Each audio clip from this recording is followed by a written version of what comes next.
ये कहानी उस समय की है जब मैं शहर में एक मकान मालिक के पास नौकरी करता था और मेरी दोस्ती मेरी मालकिन से हो गई। मेरा नाम समीर है और मैं एक दुकान में काम करता हूँ। बचपन में ही मेरे पापा का एक एक्सीडेंट में देहांत हो गया था। पापा के जाने के बाद घर की सारी जिम्मेदारी मुझ पर आ गई और मुझे 12वीं के बाद अपनी पढ़ाई छोड़नी पड़ी। इसके बाद में बाजार में एक कपड़ों की दुकान पर काम करने लगा। जिस दुकान पर मैं काम करता था उसके मालिक का नाम राजेश था। राजेश भाई की पत्नी का नाम पूनम था। पूनम बहुत खूबसूरत और भरवादार काया वाली महिला थी। उसे देखकर मेरा दिल हमेशा उस पर आता था। धीरे धीरे मेरी उससे बातचीत बढ़ने लगी और हम अच्छे दोस्त बन गए। राजेश भाई का घर और दुकान पास पास ही थे, तो मैं रोज सुबह उनके घर जाकर दुकान की चाबी लेता, दुकान खोलता और सफाई करता। भाई बाद में दुकान पर आते थे। एक दिन जब मैं सुबह दुकान की चाबी लेने उनके घर गया तो भाभी ने दरवाजा खोला। उस वक्त भाई कहीं बाहर गए हुए थे। भाभी ने मुझे चाबी देते समय मेरा नाम पूछा, तेरा नाम क्या है? मैंने कहा मेरा नाम समीर है। उन्होंने पूछा तेरा सरनेम क्या है? मैंने उन्हें अपना सरनेम बता दिया। सरनेम सुनते ही वो बोली, अरे ये तो मेरा भी सरनेम है, अब से मुझे मैडम नहीं भाभी कहकर बुलाना। मैंने हंसते हुए कहा ठीक है भाभी जी, और फिर हम दोनों हंसने लगे। पूनम भाभी दिखने में बहुत ही सुंदर थी और उनके चेहरे पर अमीरी का रोब साफ झलकता था। मैं रोज ऐसे ही दुकान की चाबी लेने उनके घर चला जाता। कभी कभी भाई उस समय सो रहे होते तो मैं भाभी से ही चाबी लेकर दुकान चला जाता। ऐसे ही दिन बीतने लगे और मेरी भाभी से अच्छी दोस्ती हो गई। वो दिन में किसी न किसी काम के बहाने मुझे घर बुला लेती थी। उनका घर बहुत बड़ा 3 मंजिला था। सबसे ऊपरी मंजिल पर एक बड़ा जनरेटर रखा था। जब भी घर की बिजली चली जाती तो भाभी मुझे जनरेटर चालू करने के लिए बुला लेती। अब तो वो दिन में 2-3 बार मुझे किसी न किसी काम के बहाने बुला ही लेती। मुझे उनका इस तरह बहाने से अपने घर बुलाना बहुत अच्छा लगता था, क्योंकि पूनम भाभी इतनी खूबसूरत थी कि उन्हें देखकर मेरा मन कभी भरता ही नहीं था। वो मुझे दिन ब दिन और भी अच्छी लगने लगी।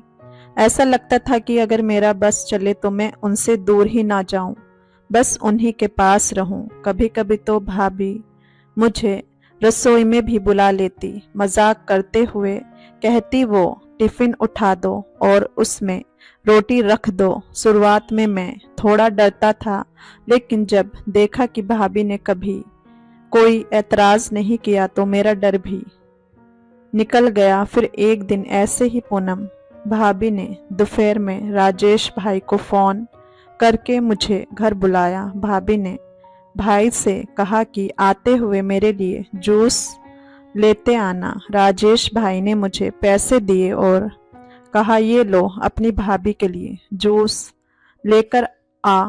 मैं खुशी खुशी जूस लेकर उनके घर चला गया। उस दिन भाभी ने मुझसे कहा अगर तुझे बुरा ना लगे तो एक बात पूछूं। मैंने कहा हाँ भाभी, क्यों नहीं, पूछो भाभी।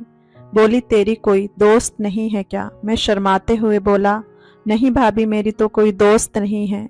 भाभी बोली क्यों, तू इतना क्यूट है, तेरी कोई दोस्त क्यों नहीं है? मैं मायूस सा हो गया और बोला भाभी मैं बहुत गरीब हूँ, गरीबों से कौन दोस्ती करता है? भाभी ने कहा ऐसी कोई बात नहीं है, प्यार पैसे को देखकर थोड़ी ही किया जाता है। मैंने कहा भाभी फिर सारे लोग आपके जैसे भी नहीं होते। भाभी ने कहा तू दोस्ती करना चाहता है? मैंने कहा हाँ भाभी, दिल तो मेरा भी बहुत करता है, पर क्या करूं? भाभी बोली तू टेंशन मत ले, मेरी एक दोस्त है जो शहर में रहती है, मैं उसके साथ तेरे बारे में बात करूंगी। मैं मन ही मन बहुत खुश हो गया। इसके बाद मैंने भाभी से पूछा, मेरी तो आपने पूछ ली, पर अपनी भी बता दो। क्या भाई साहब आपको खुश रखते हैं? भाभी बोली, क्या बताऊं, बस ना खुश रखते हैं ना उदास रखते हैं। मैंने कहा, इसका क्या मतलब? भाभी ने कहा, तेरे भाई जब मुझे खुश करना चाहते हैं तब एकदम थक जाते हैं, फिर बस ऐसे ही परे मुंह करके लेट जाते हैं। मैंने कहा, तो भाई को कोई दवाई वगैरह दे दो। भाभी ने कहा, बहुत सी दवाइयाँ दे के देख ली, दवाइयों का भी कोई फायदा नहीं हुआ। अब तो बस ऊपर ऊपर से दिखावे के लिए खुश रहती हूँ, अंदर से तो मैं भी उदास ही रहती हूँ। मैंने कहा, कोई बात नहीं भाभी, दवाई वगैरह कभी तो काम करेगी। मुझे इस बात से ये समझ आ गया कि भाभी भी अंदर से अधूरी थी। भाई साहब बस नाम के ही मजबूत थे, अंदर से तो उनमें कुछ भी नहीं था। फिर कुछ दिन ऐसे ही बीत गए और भाभी ने कोई जवाब नहीं दिया। एक दिन दोपहर को जब भाभी ने मुझे सामान लाने के लिए बुलाया तो मैंने उन्हें दोस्त वाली बात याद दिलाई। उन्होंने एकदम याद करते हुए कहा, अरे हाँ, मैंने उससे पूछा था। मैं खुश होकर बोला, हाँ हाँ, तो उसने क्या कहा? भाभी बोली, यार क्या बताऊं, उसने मना कर दिया। मेरा दिल जैसे टूट कर बिखर गया। ये देखकर भाभी ने कहा, कोई बात नहीं, तू दिल छोटा ना कर, मैं तेरी जरूर किसी से दोस्ती करवा दूंगी। अपनी भाभी पर भरोसा रख। भैया हर रविवार को अपने गांव जाते थे, वहां उनकी काफी जमीन थी और खेती बाड़ी का हिसाब किताब करने के लिए उन्हें जाना पड़ता था। दुकान रविवार को बंद रहती थी, इसलिए मैं भी कभी न कभी घर के काम में हाथ बटाने के लिए भाभी की मदद करने उनके घर चला ही जाता था। ये सब देखकर भैया और भाभी को भी बहुत अच्छा लगता था और मैं उन्हें और भी पसंद आने लगा था। जब भी मैं भाभी से फिल्म देखने के लिए पैसे मांगता तो वो खुशी से मुझे पैसे दे देती थी। इन सब बातों से मुझे लगने लगा था कि भाभी भी मुझे पसंद करती है, लेकिन उनके सामने कहने की मुझसे हिम्मत नहीं थी। एक दिन शाम को जब घर की लाइट चली गई तो भाभी ने मुझे फोन करके जनरेटर चालू करने के लिए बुला लिया। जब जनरेटर चालू करके मैं वापस जाने लगा तो अचानक मेरे दिल ने कहा कि आज भाभी अकेली है। वैसे वो रोज ही अकेली होती थी, लेकिन आज मौका मुझे कुछ खास लगा कि मैं अपने दिल की बात कह ही दूं।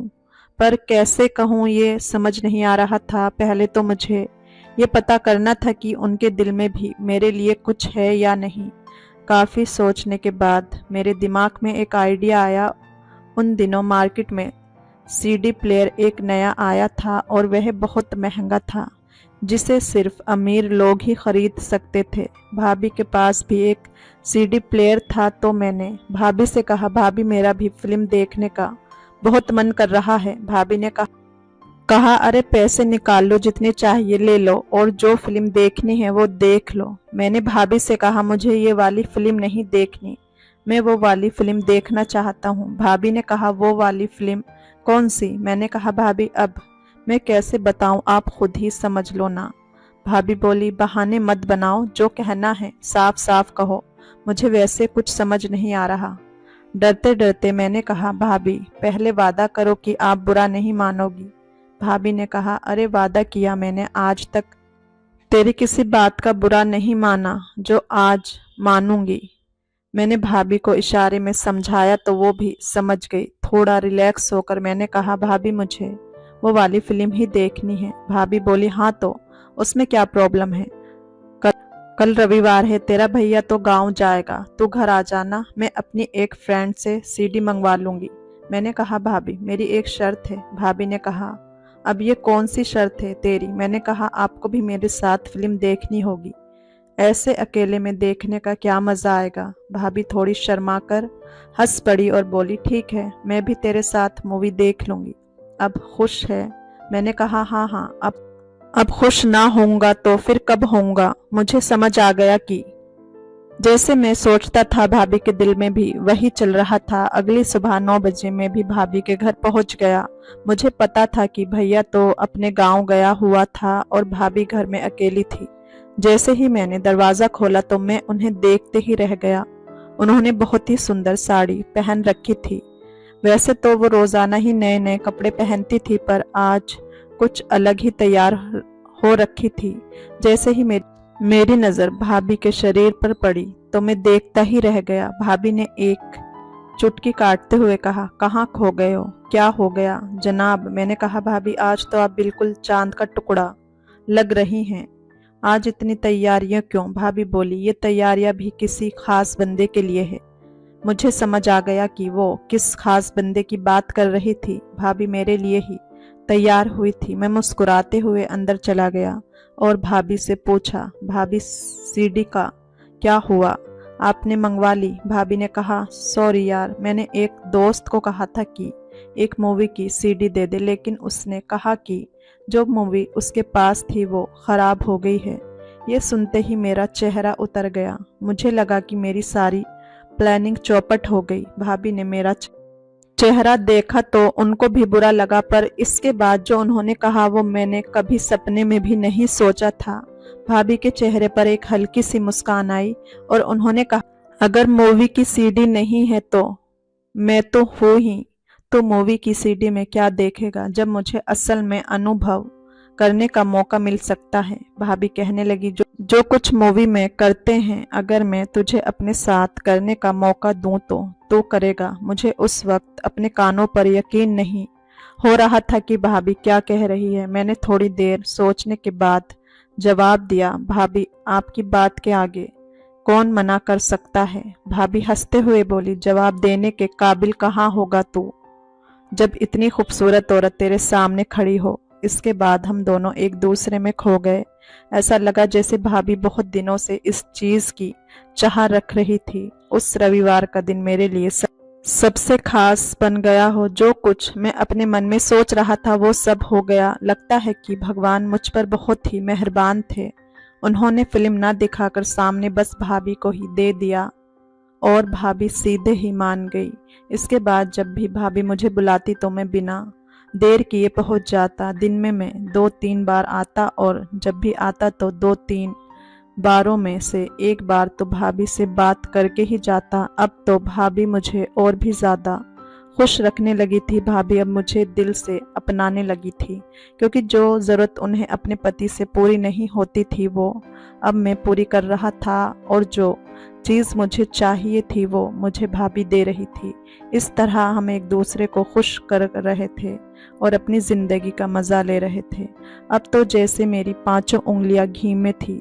एक तो भाभी कभी भी मुझे पैसों से मना नहीं करती थी, अपने आप ही 20,000 रुपये देकर खुश कर देती थी, और मेरी तनख्वाह भी थी। पैसों की तो बात ही अलग थी, मानो वो मुझे किसी और जगह से भी मिल रहे हों। तो दोस्तों, उम्मीद है कि आपको ये कहानी पसंद आई होगी। कहानी पसंद आई हो तो कमेंट करके ज़रूर बताएं, वीडियो को लाइक करें, चैनल को सब्सक्राइब ज़रूर करें। फिर मिलेंगे एक और इंटरेस्टिंग कहानी के साथ। तब तक के लिए धन्यवाद। मैंने सुना था कि बंगाली तेल का इस्तेमाल ज़्यादा करते हैं। मैं इसी वजह से बंगाली से बहुत खौफ खाती थी, लेकिन जब मेरी शादी बंगाली लोगों में हुई तो मेरी जान ही निकल गई, क्योंकि आज मेरी पहली रात थी और पति ने आते ही मैं जो ही हूँ। हम बहुत ज़्यादा गरीब थे और रेलवे के करीब की आबादी में रहते थे। यहाँ पर ज़्यादातर घर बंगाली के ही थे। वहाँ बच्चे बहुत ज़्यादा होते थे, इसलिए पूरा दिन गली में शोर रहता था। माँ कहती थी कि बहुत ही ज़्यादा शरारती बच्चे हैं। मेरे पिताजी की एक बंगाली के साथ बहुत दोस्ती थी। वह हमारे पड़ोसी भी थे। मेरे पिताजी ने कहा कि हम बड़े परेशान हैं, समझ नहीं आती क्या करें। बेटी की उम्र निकलती जा रही है, लेकिन दहेज ही जमा नहीं हो रहा है, तो शादी कैसे करेंगे, क्योंकि बिटियां तो दहेज के साथ ही जाती हैं। लोग दहेज के साथ बेटियां ले जाते हैं। उस बंगाली ने कहा कि ये तुम्हारे यहाँ ही दहेज की मुसीबत है, हमारे यहाँ तो लड़का सारा कुछ खुद ही बनाता है। मेरे पिताजी ये सुनकर हैरान रह गए। उसने बताया कि कुछ बंगाली होते हैं जिसमें लड़का दहेज भी खुद बनाता है, लड़की के लिए सोना भी बनाता है, और लड़की के घर में जो खाना पकता है उसके पैसे भी देता है। और उसके अलावा अगर लड़की खूबसूरत हो तो उसके पिता अगर कोई और शर्त रखना चाहे तो वह भी लड़कों को पूरी करनी पड़ती है। मेरे पिताजी ने कहा कि बेटे की शक्ल और सूरत तो बहुत ही अच्छी है, अब शादी की उम्र भी हो गई है। उसकी माँ कहती है कि इसकी शादी के बारे में सोचो, शादी होते होते भी 2-3 साल लग जाते हैं। अगर उम्र निकल गई तो लोग उल्टी सीधी बातें करेंगे। पिताजी को उनके दोस्त ने कहा कि तुम बंगाली में शादी क्यों नहीं करते, लेकिन पिताजी ने कहा कि हम लोग तो बंगाली में रिश्ता कैसे करेंगे। उन्होंने कहा कि आजकल कोई फर्क नहीं पड़ता, बंगाली रिश्ता ले लेते हैं। मैं अपने दोस्त से बात कर लेता हूँ, उसका एक जवान बेटा है, बहुत ही ज्यादा नेक है, उसके साथ अपनी बेटी की शादी कर लो। दहेज और सोना भी वह खुद ही बना देंगे, तुम्हारा तो कोई खर्च ही नहीं होगा। फिर पिताजी को ये बात बहुत अच्छी लगी, लेकिन जब उन्होंने ये बात माँ से कही तो माँ ने कहा कि हमारी बेटी उस माहौल में कैसे रहेगी।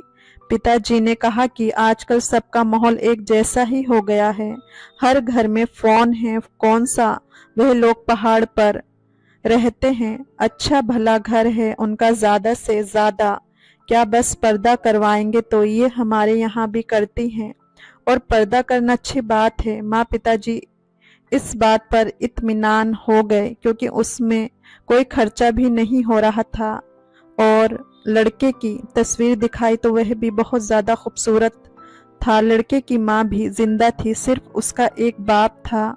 उन लोगों को शादी की जल्दी थी क्योंकि घर में कोई औरत नहीं थी, इसलिए उन्होंने कहा कि शादी 1 माह में हो जाए तो अच्छा है। उन लोगों ने कहा कि आप लिस्ट बना दें, आपको जो भी सामान चाहिए आप उसमें लिख दें, हम लड़की के लिए वह सारी चीज ले लेंगे। हम लोग तो खुशी से निहाल हो गए। पिताजी ने लिस्ट में सब कुछ लिख दिया, उन लोगों को कोई मसला नहीं था। उसके अलावा उन्होंने कहा कि हम 6 तोले सोना पहन सकते हैं, उससे ज्यादा नहीं। हम लोग तो खुश हो गए, हमें तो लगा था कि वह 1 तोला भी पहना दे तो बड़ी बात है, वह तो 6 तोले सोना पहना रहे थे। उन्होंने खाने के पैसे, जिसको वह रिसेप्शन कह रहे थे, मेरे पिताजी को 2 लाख रुपया भी दिया। उसके अलावा उन्होंने कहा कि कोई आपकी शर्त है, तो हमने कहा कि बस बेटी को खुश रखें और हमारी कोई शर्त नहीं है। पर मैं थोड़ी डरी हुई थी क्योंकि हम सब यही सोचते थे कि बंगाली हर मामले में कुछ ज्यादा ही सख्त होते हैं, उनके अपने वसूल होते हैं, उनके घर में बहुत ज्यादा तंग माहौल होता है, वह पर्दा करवाते हैं, कहीं आने जाने नहीं देते हैं। लेकिन दूसरी तरफ ये भी सोचते हैं कि बंगाली ज्यादा खूबसूरत होते हैं, बहादुर होते हैं और औरतों का ख्याल रखते हैं। मेरे दिमाग में अजीबो गरीब किस्म के ख्याल आ रहे थे। मैं नहीं जाना चाहती थी इतना दूर, मैं सिर्फ यही सोच रही थी कि मैं इतना दूर नहीं जाना। लेकिन माँ ने समझाया, मम्मी ने कहा कि बेटी चाहे पास ही वाले घर में क्यों ना चली जाए, मायका तो पराया हो जाता है। उन्होंने कहा कि ससुराल तो सबका एक जैसा होता है और मर्द का क्या है, उनकी एक ही दुखती रग होती है, प्यार से पेश आना, उसकी हर बात मानना, उसकी इज्जत ख्याल रखना।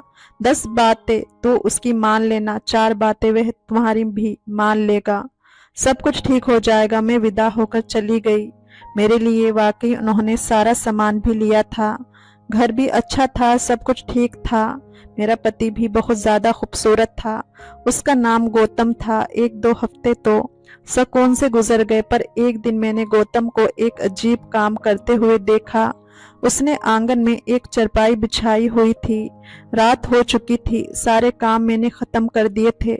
वह उस चारपाई पर थोड़ी देर के लिए बैठा था, ये तो उसकी रूटीन थी। लेकिन आज वह चारपाई के पैर के ऊपर अजीब सा कोई तेल लगाने लगा, जिसकी इतनी तेज बांस की सीधी नाक में जा रही थी। मैंने कहा कि ये आप क्या कर रहे हैं, तो कहने लगा कि वह तुम दूर से आई हो ना, तुझे पता नहीं, ये रिवाज होता है, सोने से पहले चारपाई के पैर के ऊपर ये एक खास किस्म के तेल को लगाया जाता है ताकि कोई कीड़ा या मक्खी वगैरह ना आए। मैंने कहा कि लेकिन इसकी इतनी बदबू आएगी तो हमारे ही दिमाग में जाएगी। गौतम ने कहा कि तुझे अभी बुरी लगेगी, उसके बाद इसकी आदत हो जाएगी, इसके बहुत फायदे हैं, इसको लगाने से नींद भी अच्छी आती है।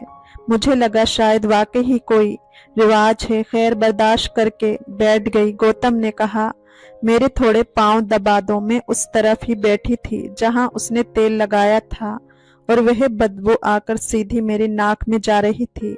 उसके बाद कहने लगा कि पिताजी की तबीयत खराब है, थोड़ा उनके भी पांव दबा दो, फिर आकर सो जाना। मैंने कहा ठीक है। मैं ससुर के कमरे में चली गई। दरवाजा खुला हुआ था और मेरा पति बाहर ही बैठा था, इसलिए मुझे डरने की क्या जरूरत थी।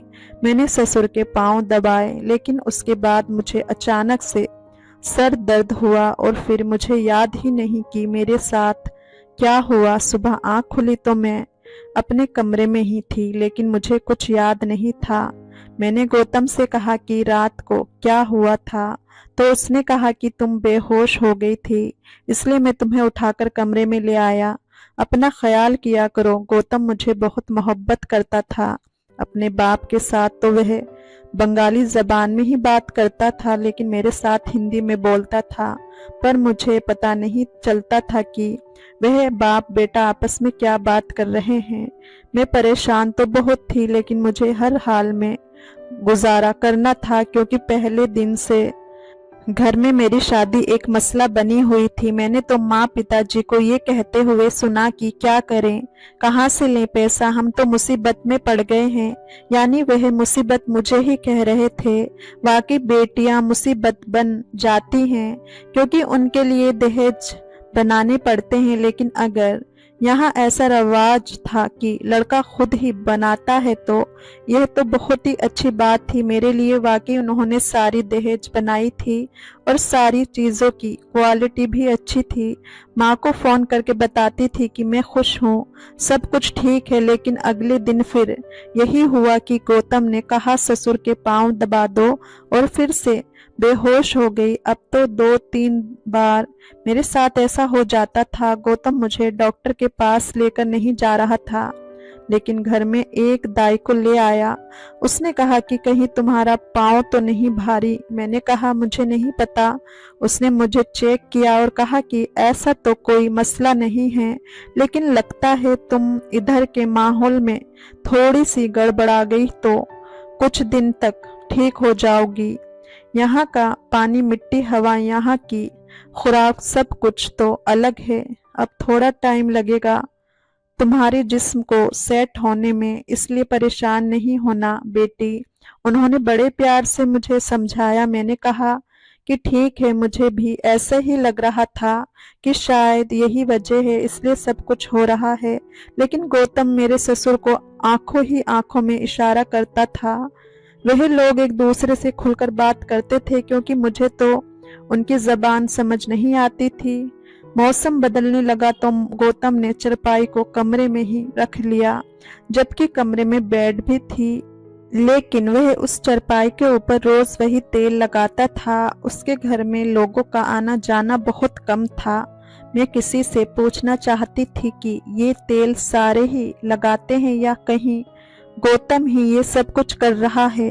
हफ्ते में 4 बार मैं बेहोश हो रही थी। अभी तो मेरा खाना पीना भी ठीक था कि उनके घर में तो हमेशा मछली ही बनती थी।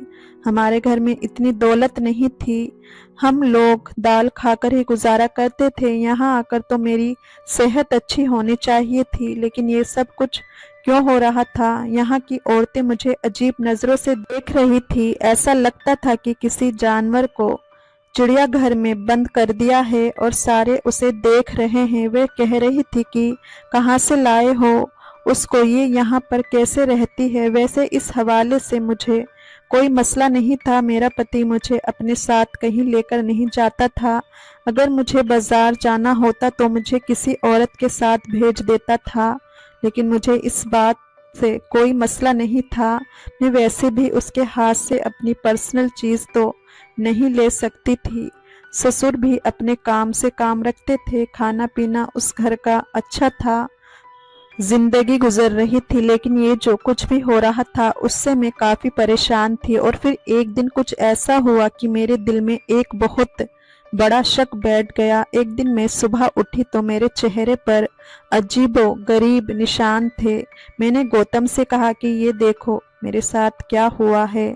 रात को तो मैं ठीक थी, पर कब बेहोश हुई थी, ये किस वक्त हुआ। तो गौतम मुस्कुराकर वहां से चला गया। मैंने कहा, मेरी बात का जवाब तो दे दो। कहता था कि तुम बिल्कुल बुद्धू हो, तुम्हें किसी बात का पता नहीं है। ये बोलकर वहां से चला गया और मैं हैरान रह गई, क्योंकि मुझे याद नहीं था कि वह सब कुछ कब हुआ था। एक बार एक औरत घर आई।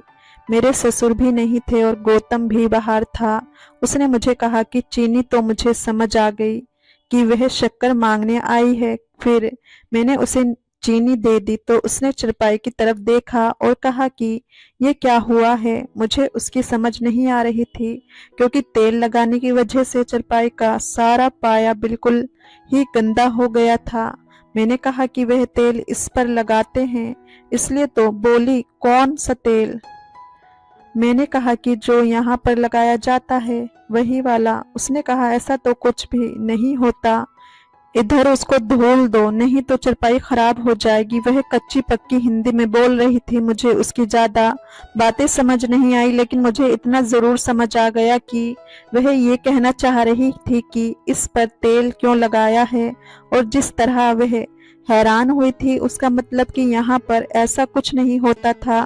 फिर गौतम ये सब कुछ क्यों कर रहा था, ये मेरी समझ से बाहर था। मैं ससुर के कमरे में जाते ही मैं बेहोश क्यों हो जाती थी। मेरे सर में दर्द होता था कि मुझे अपना आपा संभाला नहीं जाता था। रात में मैं बेहोश रहती थी। मुझे पता ही नहीं चलता था कि मेरे साथ क्या हो रहा है। शादी हुई थी।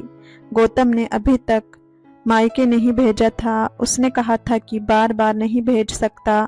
माँ पिताजी तो चुप थे, क्योंकि वह कहते थे कि हम लड़की वाले हैं, ज्यादा बात करेंगे तो तुम्हारे लिए ही मसला होगा। मेरा बहुत दिल कर रहा था यहाँ से जाने का, पर कोई जाने ही नहीं दे रहा था।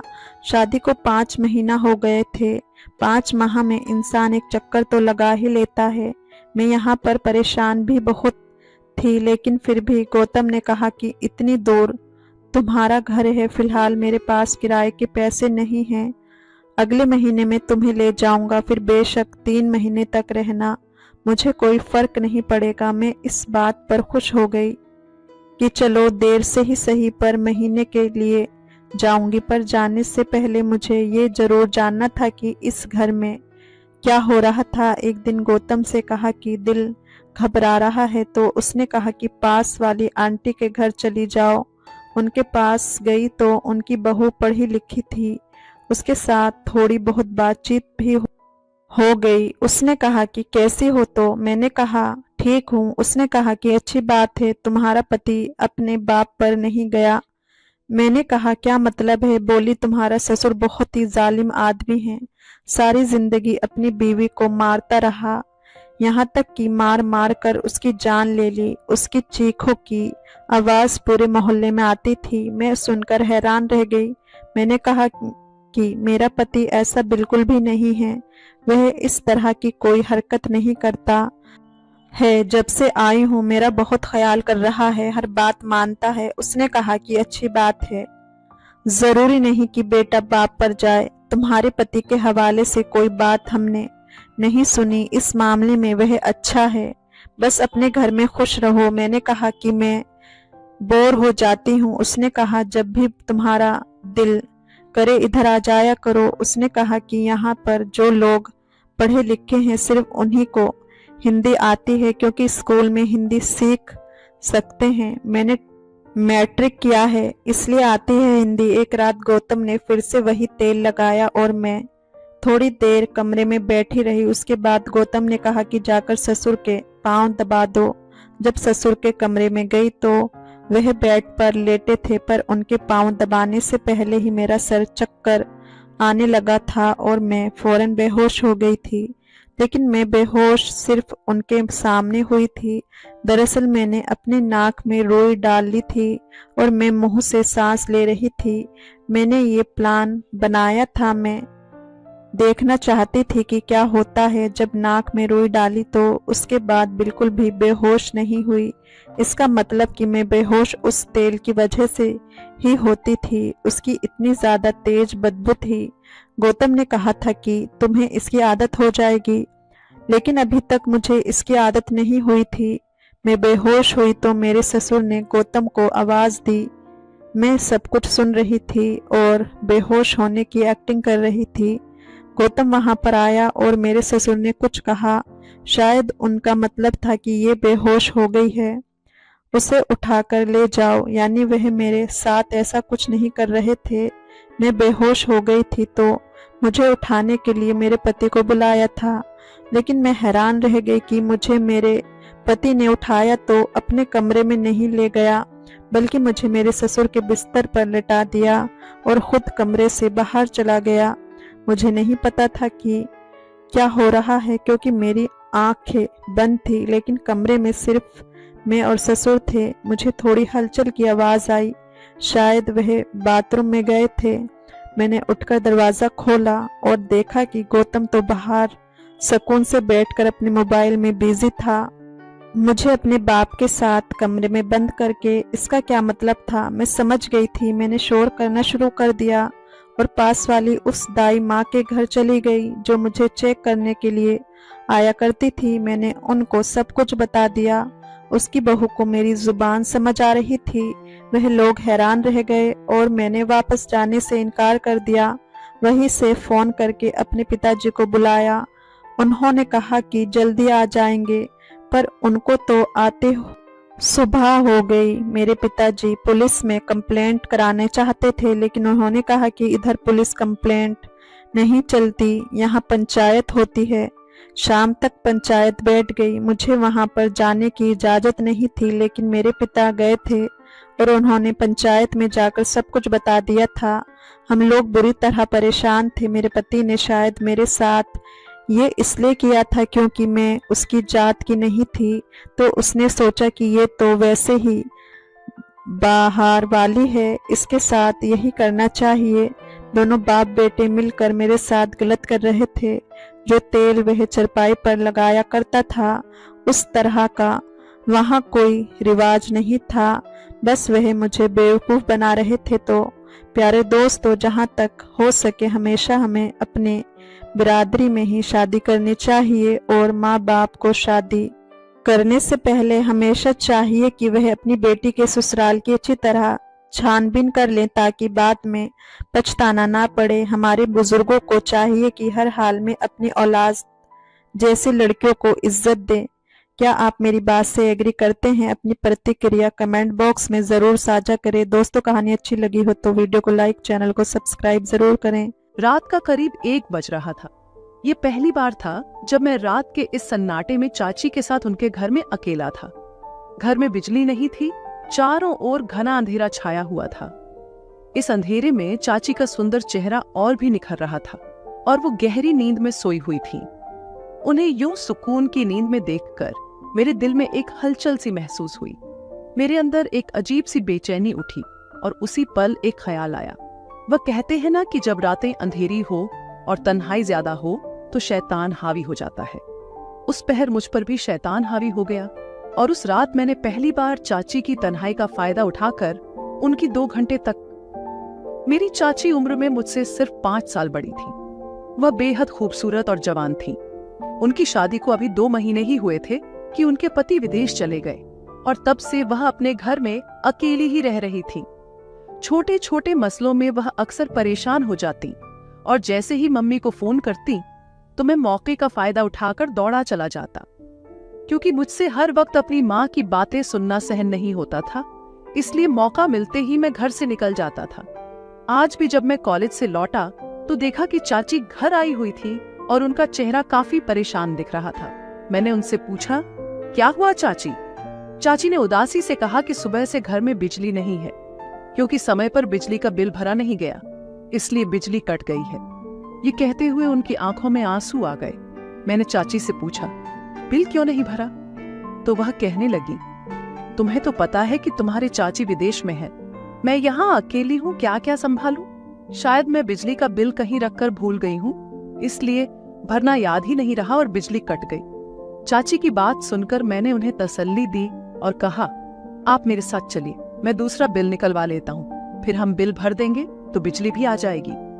यह सुनकर चाची खुश हो गई और मैं भूखा प्यासा ही चाची के साथ निकल पड़ा। मैंने बिल निकलवाया और फिर बिल भर दिया। इसके बाद वापसी में चाची मुझे अपने घर लेकर चली गई। रात का अंधेरा चारों ओर फैल चुका था और बिजली अभी तक नहीं आई थी। जब हम घर में दाखिल हुए तो कुछ भी नजर नहीं आ रहा था। मैंने फौरन अपने मोबाइल की टॉर्च जलाई और अंधेरे में जैसे ही मेरी नजर चाची पर पड़ी तो अचानक ही मेरे दिल में एक ख्याल आया। मैंने चाची से कहा, आप बेडरूम में जाकर बैठ जाएं, मैं देखता हूं और लाइट के लिए कोई इंतजाम करता हूं। चाची कहने लगी, मुझे अंधेरे से डर लगता है, इसीलिए तो तुम्हें भी साथ ले आई हूं। ये सुनते ही मैंने बड़े प्यार से चाची के कंधे पर हाथ रखा और कहा, आपको परेशान होने की कोई जरूरत नहीं है, आप घर में अकेली थोड़ी हैं। मैंने चाची का हाथ पकड़ा और उन्हें बिस्तर पर ले जाकर बिठा दिया और उनसे कहा, बस कुछ ही देर में मैं आता हूं, आप सुकून से बैठ जाएं। जैसे ही मैं कमरे से निकलने लगा, चाची ने डर कर मेरा हाथ पकड़ लिया और मेरे गले से लग गई। मेरा दिल पूरी तरह धड़कने लगा था। मैंने उन्हें समझाया, आप परेशान ना हो, मैं लाइट के लिए कोई ना कोई इंतजाम करता हूँ। मेरी बात पर चाची को तसल्ली हो गई। मैं उनके कमरे से निकला और सोचने लगा कि किस तरह तन्हाई का फायदा उठाऊं ताकि किसी को शक ही न हो और मेरा काम भी हो जाए। चाची तो मुझे अपना भांजा समझकर मुझ पर आंखें बंद करके भरोसा करती थीं, लेकिन अपने जज्बात को पूरा करने के लिए मुझे कोई और खेल खेलना था। फिर कुछ सोच समझकर मैंने चाची को दूध के गिलास में नींद की दवा मिलाकर दे दी। लाइट अभी तक नहीं आई थी, इसीलिए चाची ने दूध का गिलास पी लिया और मुझसे बातें करने लगी। चाची बहुत ही ज्यादा परेशान थी। उन्हें लगता था कि चाचू ने विदेश में दूसरी शादी कर ली है। जब से वे गए थे, चाची को ही खुद से फोन करते थे और नहीं वापस आने की कोई बात करते थे। चाचू की बात करते करते वह रो पड़ती थी। मैंने जल्दी से उन्हें सीने से लगा लिया और समझाने लगा कि उन्हें फिक्र करने की जरूरत नहीं है, चाचू ऐसा कुछ नहीं करेंगे। चाची मेरे सीने से लगी फूट फूट कर रो रही थी और मुझे उस वक्त का इंतजार था जब चाची गहरी नींद सो जाए, ताकि मैं अपना मकसद पूरी तरह हासिल कर सकूं। मैंने कुछ ही देर बाद देखा कि चाची को वाकई बहुत गहरी नींद आ गई। वह गुलाबी रंग की सादी में सोती हुई किसी गुड़िया सी लग रही थी और उन्हें देखकर मेरा दिल वाकई बेचैन होने लगा था। मैं जल्द से जल्द अपना मकसद हासिल करना चाहता था और फिर मैंने चाची की तन्हाई का भरपूर फायदा उठाया और सारी रात चाची के घर पर ही गुजारी।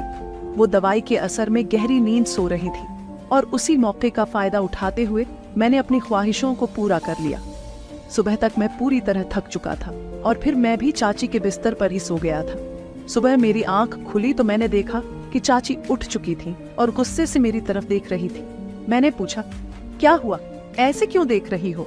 एक पल के लिए मेरे दिल में यह ख्याल आया कि कहीं चाची को पता तो नहीं चल गया कि मैं रात को क्या कर बैठा हूँ।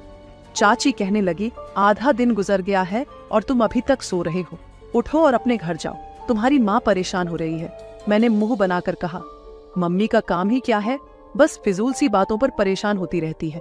मैं कौन सा किसी गैर के घर हूँ, आप तो मेरी चाची हैं। यह कहकर मैंने चाची को प्यार से पकड़ा और अपने बराबर में बिठा दिया। चाची कहने लगी, ज्यादा लाड करने की जरूरत नहीं है, रात को तुम मेरे बिस्तर पर क्यों सोए थे? ये अच्छी बात नहीं है, घर में और भी कमरे हैं, या तुम सोफे पर सो जाते। चाची की बात सुनकर मैं कुछ झेप गया। शुक्र है उन्हें रात वाली बात का अंदाजा नहीं हो सका था। मैंने उन्हें नजरअंदाज करते हुए उठकर फ्रेश हुआ और फिर वापस घर के लिए निकल पड़ा। मम्मी गुस्से में बैठी थी और कहने लगी, तुम कल के गए हो, आज लौटे हो। मैंने मम्मी को बताया कि चाची अंधेरे की वजह से डर रही थी, बस इसीलिए नहीं आया। अब सुबह के वक्त उनकी बिजली आ गई है, अब चाची परेशान नहीं होंगी। मम्मी कहने लगी, तुम्हारी चाची को छोटी छोटी बात पर परेशान होने की आदत है। उसे तो लगता है उसके पति ने दूसरी शादी कर ली है, पता नहीं कब उसकी यह वहम की आदत खत्म होगी।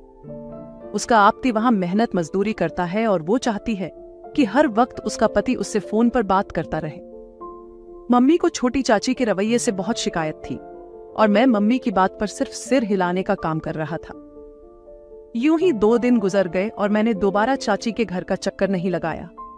मेरा दिल इस बात के लिए बहुत बेताब था कि किस तरह चाची के घर का चक्कर लगाऊं। फिर 2 दिन बाद जब मैं शाम को दोस्तों के पास से घर लौटा तो मैंने देखा कि मम्मी पनीर की सब्जी तैयार कर रही थी।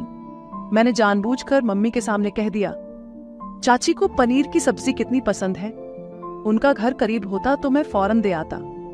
मम्मी को छोटी चाची से लाख शिकायत सही, मगर वह उनसे बहुत प्यार करती थी। यह बात सुनते ही उन्हें भी ख्याल आ गया कि चाची तो पनीर की दीवानी है। मम्मी फौरन कहने लगी, चाची का घर कौन सा इतनी दूर है? बाइक पर जाओगे तो 5 मिनट भी नहीं लगेंगे। जाओ जाकर दिया। मैं मौके का इंतजार कर रहा था। मैंने जानबूझकर मुंह बनाते हुए कहा, ठीक है आप बांध दो, मैं पहुंचा देता हूँ। मम्मी ने झट से डब्बा बांध दिया। मेरी तो बाँछें खिल गईं। मैं चाची के घर पहुंचा तो वह खाना खाने बैठ रही थी। पनीर की सब्जी देखकर वह खुश हो गईं। मुझसे भी खाने का पूछा तो मैं भी झट से उनके साथ बैठ गया और फिर हमने साथ में खाना खाया। मैंने चाय की फरमाइश कर दी।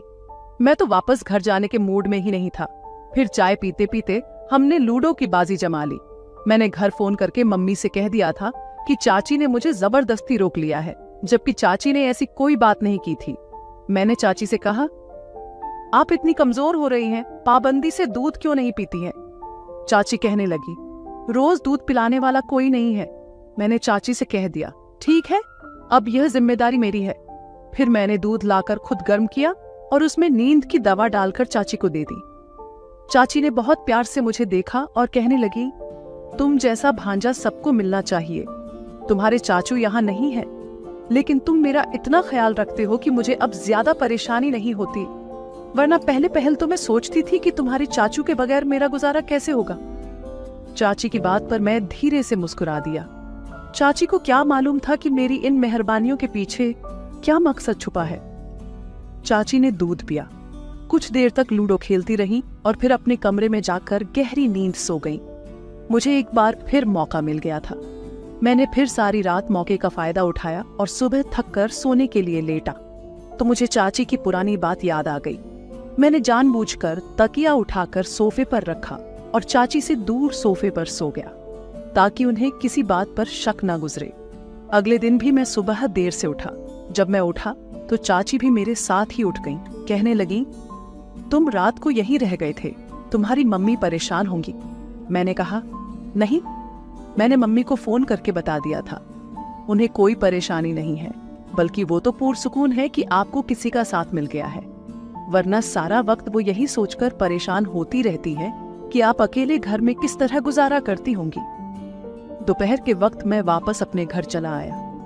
मम्मी मुझसे कहने लगी, अपनी पढ़ाई पर भी तो ध्यान दो, चाची के नौकर बनकर रह जाओगे तो जीवन खराब हो जाएगा। मैंने मम्मी से कहा, कैसी बातें करती हैं, वह आपकी बहन है, बेचारी अकेली बहुत परेशान होती है, अगर हम उनके कुछ काम आ जाएंगे तो क्या बुरा होगा। मैंने तो सोच लिया है कि अब मैं हर रात खुद चाची के घर जाऊंगा ताकि पहरेदारी कर सकूं। पास पड़ोस वालों ने बताया है कि आजकल उनके इलाके में चोर बहुत घूम रहे हैं।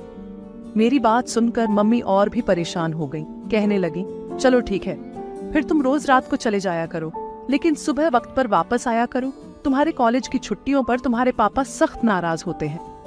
मैंने मम्मी से वादा कर लिया कि मैं सुबह वक्त पर वापस आ जाया करूंगा या फिर चाची के घर से ही कॉलेज चला जाया करूंगा, फिर तो पढ़ाई का हर्ज भी नहीं होगा। मैंने चाची के दिल में भी यह बात डाल दी थी कि उनके मोहल्ले में आजकल चोरी की वारदातें हो रही हैं। मैंने उन्हें 1-2 मनहूस चोरी के किस्से भी सुना दिए थे, जिन्हें सुनकर चाची भी बहुत डर गई थीं। मैं हर रात दूध लेकर चाची के घर पहुंच जाता, उन्हें खुद दूध में नींद की दवा डालकर देता और फिर चाची के सोते ही मौके से फायदा उठाना शुरू कर देता। मैं इस काम से बहुत खुश था। बहुत आसानी से मैंने चाची को बेवकूफ बना दिया था। वह हर रात अब मुझे अपने घर पर खुद ही रुकने का कह दिया करती थी और अब मम्मी को भी कोई चिंता नहीं थी क्योंकि मैंने कॉलेज पाबंदी से जाना शुरू कर दिया था। मगर ये मेरे लिए मुश्किल था कि रात भर की इतनी मेहनत के बाद सुबह जल्दी उठना पड़ता, लेकिन मैं किसी न किसी तरह सब मैनेज कर ही रहा था। फिर एक दिन न जाने कैसे चाची को मुझ पर शक हो गया। रात को दूध लेकर उनके कमरे में पहुंचा तो मुझसे कहने लगी, मुझे आजकल कुछ अजीब सा लगता है। ऐसा लगता है मैं रोज रात को बहुत गहरी नींद सोती हूँ, एक बार भी मेरी आंख नहीं खुलती, जबकि पहले ऐसा नहीं हुआ करता था। और फिर आज शाम की सफाई के वक्त जब मैं कूड़ेदान में कचरा फेंकने गई तो मुझे एक ऐसी चीज मिली जिसे देखकर मैं दंग रह गई। चाची की बात पर मेरे वजूद से पसीने छूट गए थे। मैं समझ गया था कि चाची ने क्या देखा है, लेकिन फिर भी मैंने अनजान बनने का नाटक किया और चाची से पूछा, क्या हो गया है चाची, ऐसी भी क्या चीज मिल गई है जो आप परेशान हो रही हैं? मैं जानता था कि वह खुलकर मुझे कुछ भी नहीं कह सकेंगी, इसलिए मैंने उनके सामने बिल्कुल अनजान होने का ड्रामा कर दिया। पहले तो चाची ने गहरी नजरों से मुझे देखा और फिर ना में सिर हिलाया जैसे कोई खास बात ना हो। मैंने एक दफा फिर पूछा, क्या बात है चाची, क्या मिला है आपको? लेकिन वह कहने लगी, छोड़ो, तुम्हारे मतलब की बात नहीं है, अभी तुम बच्चे हो। ये कहकर चाची ने दूध का गिलास खत्म कर लिया और फिर मुझसे बातें करने लगी। मैं दिल ही दिल में हंसने लगा। चाची भी मुझे बच्चा समझ रही थी, जबकि मैं तो हर रात चाची की नींद का फायदा उठाकर वह खेल खेल रहा था जिसे कोई भी वाकिफ नहीं था। थोड़ी देर बाद ही चाची दोबारा से सो गई और मैं फिर अपने काम में मसरूफ हो गया। मुझे ये सब कुछ करके बहुत ज्यादा मजा मिल रहा था। मैंने सोचा भी नहीं था कि मैं इतनी आसानी से ये सब कुछ हासिल कर सकता हूँ। चाची तो पूरी तरह मेरे जाल में फंस चुकी थी। उन्होंने कभी मुझ पर शक नहीं किया था और न ही कभी उन्हें इस बात का एहसास हुआ था कि मैं दूध में उन्हें नींद की दवा डालकर दे रहा हूँ। लेकिन एक दिन वह कहने लगी, शाम को पड़ोसन आई थी, बड़ी अजीब सी बातें कह रही थी। मुझे तो उसकी कोई बात समझ ही नहीं आई। चाची की बात पर मैं चौंक गया और कहा, कौन सी पड़ोसन आई थी और क्या कह रही थी?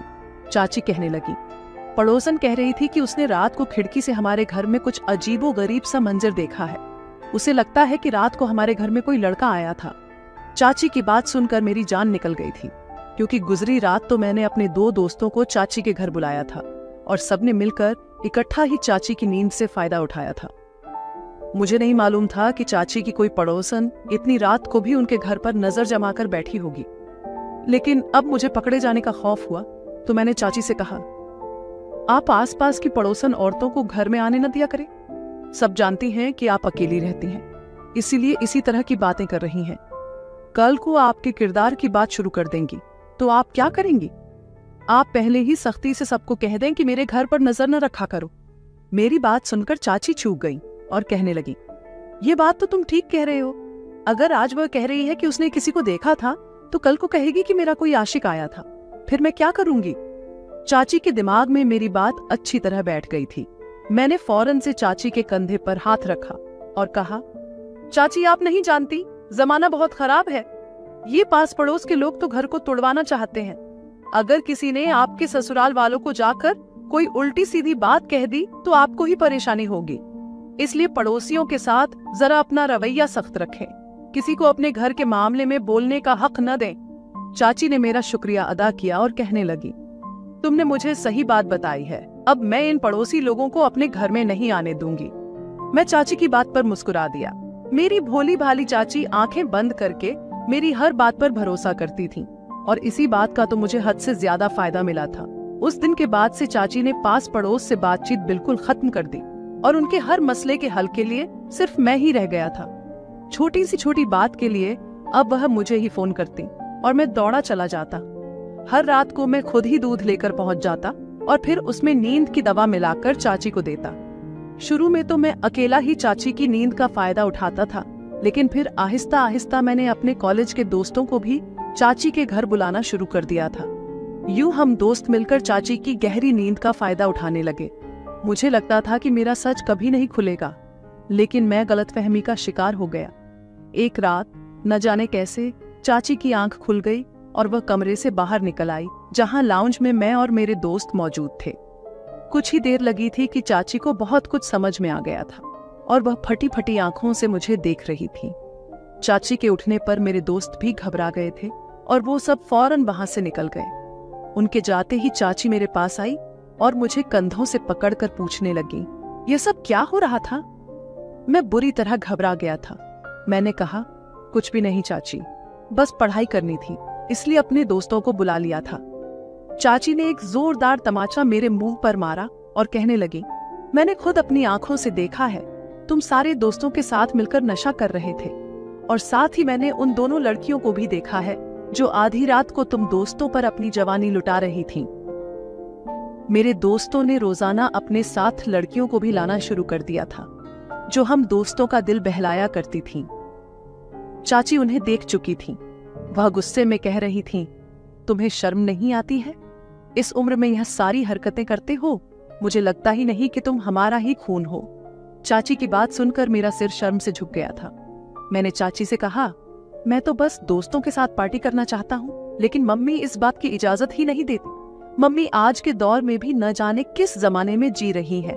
उन्हें तो मेरे दोस्त भी पसंद नहीं करते, इसलिए मैं रोजाना रात को यहाँ आ जाता हूँ।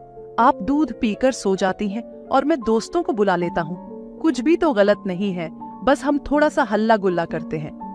मेरी बात पर चाची ने मुझे एक और तमाचा मारा और कहने लगी, कुछ तो शर्म करो, तुम जिसे हल्ला गुल्ला कह रहे हो वह नशा है। तुमने सोचा भी नहीं है तुम किस गुनाह के रास्ते पर चल रहे हो। मेरी बहन काम करके तुम्हारे कॉलेज की फीस भरती है और तुम ये सब हरकतें कर रहे हो। हालांकि इस बात पर मैं बिल्कुल ही खामोश हो गया था। वह कहने लगी, अपने मुस्तकबिल के बारे में सोचो। तुम अपनी माँ के इकलौते बेटे हो।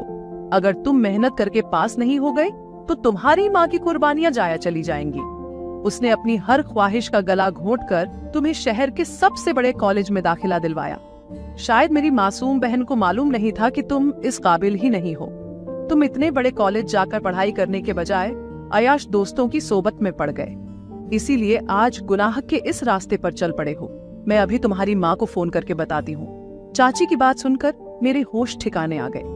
मैंने चाची के आगे हाथ जोड़ दिए और कहा, मम्मी को कुछ मत बताइएगा, यह सब जानकर उनका दिल टूट जाएगा। चाची कहने लगी, यह सब कुछ तो तुम्हें करने से पहले सोचना चाहिए था। मुझे सब कुछ समझ आ गया है कि मैं दूध की वजह से गहरी नींद सोने लगी हूँ, इसलिए मैंने रात दूध नहीं पिया था।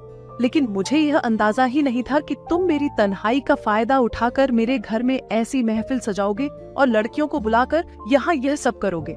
तुम्हें शर्म आनी चाहिए। वह रोते हुए सोफे पर बैठ गई। मैंने उन्हें यकीन दिलाया कि मैं आइंदा ऐसा कोई गलत काम नहीं करूंगा, लेकिन वह मुझ पर ताबड़तोड़ करने को राजी नहीं थी। वह कह रही थी, तुम जब अपनी सगी चाची को रोजाना नींद की दवा देकर सुला सकते हो तो कुछ भी कर सकते हो। तुमने मेरी तन्हाई और मेरी मजबूरी का फायदा उठाया और मेरे घर को क्लब बना दिया है। मुझे ये कहते हुए भी शर्म आ रही है कि तुम मेरे भांजे हो। मैं चाची के कदमों में बैठ गया और उनसे माफी मांगी, लेकिन चाची ने रात के उसी पहर मुझे यह कहकर घर से निकाल दिया कि मैं आइंदा उनके घर में कदम भी नहीं रखूंगा। मैं आधी रात को चाची के घर से निकलकर वापस अपने घर पहुंचा। मम्मी मुझे देखकर परेशान हो गई। पहले मैंने उनसे झूठ कहा कि मेरी तबीयत खराब हो रही थी और चाची के घर मुझे नींद नहीं आ रही थी।